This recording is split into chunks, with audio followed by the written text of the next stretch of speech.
మీరు ఈ పని చేస్తే మహాపాపం వస్తుంది అంటే ఎవరు ఆ పాపం చేయడానికి ఇష్టపడరు. అయినా పాపం ఎందుకు చేస్తారు అంటే పాపము తాయిలం పెడుతుంది, లంచం పెడుతుంది. ఏమిటా లంచం అంటే ఇంద్రియములకు సుఖాన్ని మేతగా వేస్తుంది, ఏదో ఒక సుఖాన్ని కల్పిస్తుంది.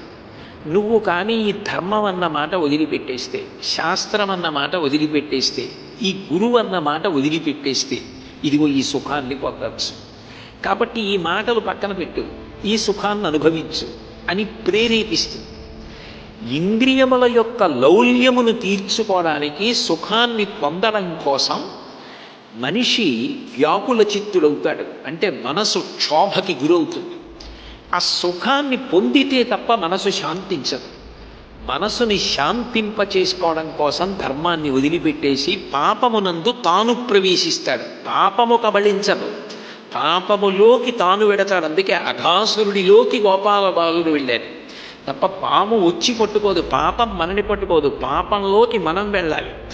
పాపము ఇంద్రియములను ఆకర్షించి లోభపరచి లౌల్యపరచి సుఖాన్ని మేతగా వేసి లాక్కుంటుంది తనలోకి. ఇది సృష్టిలో ఉన్నటువంటి నియమం.